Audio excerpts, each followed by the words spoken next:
आज की वीडियो में बात करने वाले हैं आपके प्रोत्साहन पुरस्कार स्कीम के बारे में, जो कि स्कीम सन 2023 के लिए एप्लीकेबल होगी और इसमें क्या क्या विशेष बातों का ध्यान रखने वाला है, क्या गलतियां आपको नहीं करनी है, क्या डॉक्यूमेंटेशन आपको रिक्वायरमेंट होंगे और क्या जो विशेष बातें हैं उनको आपको ध्यान रखना है, जिसमें आपकी स्कॉलरशिप आपके खाते में समय पर पहुंच जाए।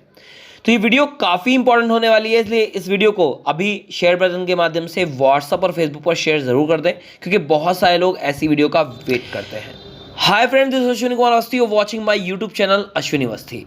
तो आज हम बात कर रहे वाले हैं आपके प्रोत्साहन पुरस्कार योजना के बारे में, और योजना में जो जो बातें आपको ध्यान रखनी है उसमें सबसे पहले आ जाती है एलिजिबिलिटीज़ के लिए जो बातें नाइलेट कह रहा है, उसमें पहला पॉइंट आता है the scheme will be applicable for SC ST physical handicapped and all female candidates. यानी ये जो है वो basically schedule caste, schedule tribal, physical handicapped और फीमेल कैंडिडेट के लिए ही स्कीम बनाई गई है।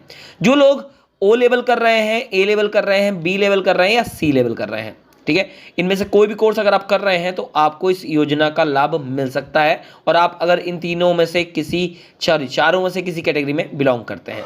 सेकेंड चीज यहां पर आ जाती है, candidate shall have to clear the paper in the first attempt and complete the course in number of attempt given the subsequent paragraph. ठीक है, तो पैराग्राफ्स जो बोले गए यहां पर साफ तौर पे क्लियरफाइड किया गया है कि आपको अपने 2 पेपर पहले अटेम्प्ट में क्लियर करने हैं और बाकी बचे हुए 2 पेपर अगले अटेम्प्ट में क्लियर कर लेने हैं, तभी आपको इसका बेनिफिट मिलने वाला है। अगर मैं O लेवल की बात कर रहा हूं बेसिकली यहां पर, तो अगर आपने 2 पेपर पहले अटेम्प्ट में क्लियर किए और बचे हुए 2 पेपर आपने अगले अटेम्प्ट में क्लियर किए हैं, तो आप इस स्कीम में, इस योजना में पार्टिसिपेट कर सकते हैं और आपको इसका लाभ जरूर मिलेगा।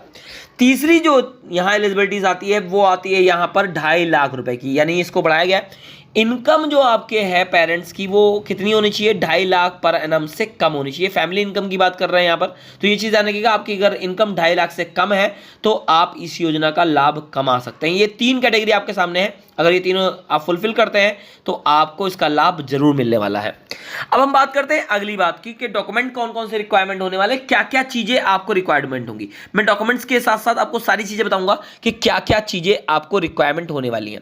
सबसे पहली चीज जो यहां पर बहुत इंपॉर्टेंट है कि आपका फॉर्म भरते समय, यानी जब आप रजिस्टर्ड हो रहे थे उस टाइम पर जो आधार नंबर आपका इनरोल्ड नहीं है तो उसको इनरोल्ड जरूर करा लीजिए, क्योंकि वो बहुत जरूरी होगा कि आपके फॉर्म में आपका आधार नंबर इनरोल्ड होना चाहिए। अगर वो इनरोल्ड नहीं है तभी आपको फॉर्म भरने में दिक्कत आएगी, आप फॉर्म नहीं भर पाएंगे, पहला काम।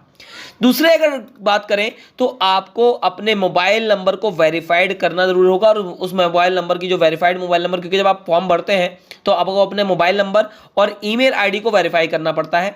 ये दोनों चीजें आपके पास होनी चाहिए, यानी वेरीफाइड मोबाइल नंबर आपके पास होना चाहिए और रजिस्टर्ड ईमेल एड्रेस भी आपके पास होना चाहिए। अगर ये नहीं है तो उनकी एक अलग प्रोसेस है कि कैसे आप उनको चेंज कर सकते हैं, उसकी एक अलग प्रक्रिया है। उसकी वीडियो ऑलरेडी आपके चैनल पर अपलोड है मेरे, वहां से आप उसको वॉच कर सकते हैं, लिंक मैं डिस्क्रिप्शन में आपको प्रोवाइड करा दूंगा। ठीक है, तो ये दोनों चीजें आपके पास होनी चाहिए। पहला, आपके पास जिस मोबाइल नंबर को आपने फॉर्म में अप्लाइड किया था, लगाया था, लिखा था, वो फॉर्म मोबाइल नंबर आपके पास होना चाहिए, और दूसरा रजिस्टर्ड ईमेल आईडी भी आपके पास होनी चाहिए। तीसरी जो चीज यहां पर रिक्वायर्ड होती है वो होती है आपको self attested and scan copy, यानी आपको पहले एक प्रिंट आउट निकालना है आपके SC ST सर्टिफिकेट का, उसके ऊपर अपने आप सिग्नेचर करने हैं, सेल्फ अटेस्टेड लिखना है और नीचे सिग्नेचर करने हैं, और उसके बाद उसको स्कैन करना है PDF फॉर्मेट में अप टू 100 KB। ये चीज आने के 100 KB से ऊपर की फाइल नहीं होनी चाहिए, नहीं तो वहां पर अपलोड नहीं होगी। तो ये चीज आपको ध्यान रखनी है, PDF फॉर्मेट में चाहिए और स्कैन कॉपी को सिग्नेचर करके, यानी सेल्फ अटेस्टेड आपको करना होगा, तभी ये एप्लीकेबल होगी। इसके बाद अगला जो पॉइंट आता है वो आता है self attested and scan copy PDF format में। सेम चीज है, PWD सर्टिफिकेट आपको चाहिए होगा, यानी फिजिकल हैंडीकैप के लिए सर्टिफिकेट चाहिए होगा, और ये चीज आने का 40% से ऊपर की जो डिसेबिलिटी होती है वो वहां पर होनी चाहिए, और इसका भी साइज जो होगा वो 100 KB का होगा और ये भी PDF फॉर्मेट में ही होगा। यानी ये 2 ऐसे सर्टिफिकेट हैं जब आप इन कैटेगरी में बिलोंग कर रहे होंगे तभी आपको चाहिए, यानी अगर आप फिजिकल हैंडीकैप्ड हैं तब आपको चाहिए और शेड्यूल कास्ट है तो चाहिए। इसके बाद अगला जो यहाँ पर आ जाता है वो आ जाता है आपका इनकम सर्टिफिकेट, यहाँ पर आ जाता है, जो कि हर एक चीज के लिए, हर एक कैटेगरी के लिए जरूरी है। सेल्फ अटेस्टेड कॉपी इसकी भी चाहिए होगी 100 KB के अंदर PDF फॉर्मेट में, और ये भी आपके लिए नेसेसरी है। अब अगर हर एक सेपरेट कैटेगरी की अगर हम बात करें कि कौन कौन से डॉक्यूमेंट रिक्वायर्ड होते हैं, तो पहले हम बात कर लेते हैं फीमेल कैटेगरी के। फीमेल कैटेगरी के लिए पहला डॉक्यूमेंट रिक्वायर्ड होगा, मोबाइल नंबर चाहिए होगा। सीधी बात है, आपको वेरीफाइड मोबाइल नंबर चाहिए होगा। जो मोबाइल नंबर आपने अपने फॉर्म को भरते समय लगाया था वो चाहिए होगा। दूसरी चीज, ईमेल आईडी को आपको रिक्वायरमेंट होगी, ईमेल आईडी आपको देना जरूरी होगा। इसके साथ साथ तीसरी चीज, आपको सेल्फ अटेस्टेड स्कैन कॉपी होगी 100 KB में और PDF फॉर्मेट के अंदर, जो कि किसकी होगी, इनकम सर्टिफिकेट की होगी कि आपकी इनकम 2.5 लाख से कम है, आपकी फैमिली की इनकम 2.5 लाख से कम है। ये 3 चीजें। और चौथी चीज आपको जो रिक्वायर्ड होगी वो होगी बैंक अकाउंट की। बैंक अकाउंट का पासबुक आपके पास ओरिजिनल आपके पास होना चाहिए, आपकी फोटोकॉपी यहाँ पर अपलोड नहीं होनी है, फोटोकॉपी आपके पास नहीं, सॉरी ओरिजिनल कॉपी होनी चाहिए, जो कि आधार से केवाईसी जिसकी की गई हो आधार के द्वारा। ये चीज़ ध्यान रखिएगा। फॉर DBT बेसिस, यानी आपका डायरेक्ट बेनिफिट ट्रांसफर जो होता है उसके लिए आपका KYC वहाँ पर बहुत ज़रूरी है। अगर ये नहीं है तो आपके खाते में पैसा नहीं आने वाला है, ठीक है। तो ये चीज़ रिक्वायर्ड थी फीमेल के लिए। फीमेल के बाद अगर हम बात कर रहे हैं SC और ST मेल कैटेगरी के लिए, देखिए फीमेल ऑल उसी में चली जाएंगी। अगर आप किसी भी कैटेगरी में बिलोंग करते हो, अगर आप फीमेल कैंडिडेट हैं तो आपको वो वाले डॉक्यूमेंट रिक्वायर्ड हैं जो मैंने आपको पीछे बताए हैं। मगर अगर आप SC ST मेल कैंडिडेट हैं, क्योंकि इनको मेल में भी आपको मिलने वाला है, तो अगर आप यहाँ पर हैं तो आपको मेन डॉक्यूमेंट जो चाहिए वो है मोबाइल नंबर आपका होना चाहिए जो आपने फॉर्म में भरा था। दूसरा, ईमेल आईडी आपको चाहिए होगी। तीसरा, आपको शेड्यूल कास्ट का जो सर्टिफिकेट है वो आपको चाहिए होगा और वो भी PDF फॉर्मेट में 100 KB और स्कैन किया होना चाहिए उसके ऊपर। यानी पहले आपको सिग्नेचर करने हैं, फोटोकॉपी निकलवानी है, उस पर सिग्नेचर करने हैं। सिग्नेचर करने के बाद उसकी तब आपको कॉपी स्कैन करनी है, ठीक है। इसके बाद सेल्फ अटेस्टेड आपको इनकम सर्टिफिकेट भी यहाँ पर लगाना पड़ेगा, ध्यान रखिएगा 100 KB से नीचे PDF फॉर्मेट में।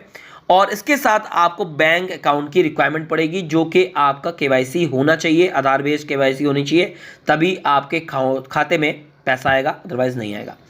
अब हम बात कर लेते हैं फिजिकल हैंडीकैप्ड के लिए। तो फिजिकल हैंडीकैप्ड के लिए फिर वही मोबाइल नंबर रिक्वायर्ड होगा, इसके अलावा रजिस्टर्ड ईमेल एड्रेस की रिक्वायरमेंट होगी। इसके बाद self attested and scanned copy चाहिए होगी आपको, किसकी, फिजिकल हैंडीकैप्ड सर्टिफिकेट की, जो 100 KB से नीचे होना चाहिए, PDF फॉर्मेट में होना चाहिए। और इसके बाद आपको चाहिए होगा क्या, आपका इनकम सर्टिफिकेट जो कि 2.5 लाख से नीचे का होना चाहिए, 100 KB की साइज होगी, PDF फॉर्मेट में होगा और ये भी सेल्फ अटेस्टेड जरूर होगा। ध्यान रखिएगा, जितने भी डॉक्यूमेंट आप अपलोड करेंगे वो सारे सेल्फ अटेस्टेड होने चाहिए, स्कैन कॉपी होनी चाहिए उनकी। और लास्ट में आपको भी बैंक अकाउंट की रिक्वायरमेंट होगी जो कि आधार KYC होना चाहिए, ठीक है, तभी ये खाते में पैसा आपको मिलने वाला है।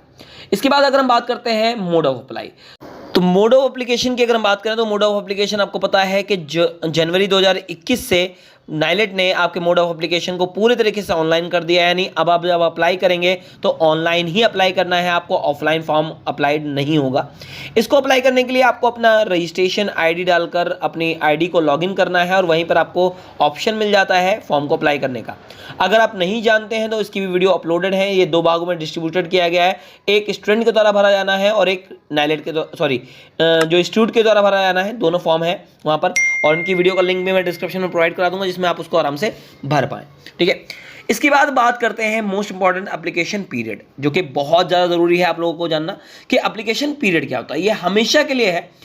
तो एप्लीकेशन पीरियड की अगर हम बात कर रहे हैं तो एप्लीकेशन पीरियड जो दिया गया है वो 45 डेज का दिया गया है, यानी जैसे रिजल्ट डिक्लेयर होता है। अब अगर हम बात कर रहे हैं अभी की, तो अभी जो रिजल्ट डिक्लेयर हुआ है आपका जनवरी 2023 का, वो 23 अप्रैल 2023 को डिक्लेयर हुआ है। तो अगर इसकी लास्ट डेट की बात की जाए तो यहाँ पर लास्ट डेट जो आ रही है वो 8 जून 2023 है। तो जो लोग फॉर्म भरना चाहते हैं वो 8 जून 2023 से पहले अपने रजिस्ट्रेशन को कंप्लीट कर ले। इसके साथ अपने आप रजिस्ट्रेशन करने के बाद इंस्टीट्यूट को भी आपको रजिस्ट्रेशन करने के लिए, यानी उसको वेरीफाइड करने के लिए बोलना है। अगर वहाँ से वेरीफाइड नहीं होगा तब भी आपको इसका स्कॉलरशिप जो है या प्रोत्साहन पुरस्कार है उसकी राशि नहीं मिलने वाली है। तो पहले आपको अपना फॉर्म भरना है, उसके बाद इंस्टीट्यूट को वेरीफाइड करने के लिए भी आपको बोलना है। अगर आपके इंस्टीट्यूट में वेरीफाइड करना नहीं आता है किसी भी कैंडिडेट को, तो आप मेरी वीडियो को शेयर कर सकते हैं जो कि आपको एंड स्क्रीन पर विजिबल हो रही हैं। आप वहाँ से उनको शेयर कर दीजिए और अपने टीचर को बता दीजिए कि यहाँ से इस तरीके से फॉर्म वेरीफाइड किए जाते हैं। आशा करता हूँ कि वीडियो आपको अच्छी लगी होगी। अगर अच्छी लगी हो तो लाइक ज़रूर करिएगा और अगर चैनल पर पहली बार आए हैं तो चैनल को सब्सक्राइब करना मत भूलिए, क्योंकि ऐसी लगातार अपडेट आपको इस चैनल पर मिलती रहेंगी। एट लास्ट मैं ये कहना चाहूँगा, thanks for watching my video. Thank you.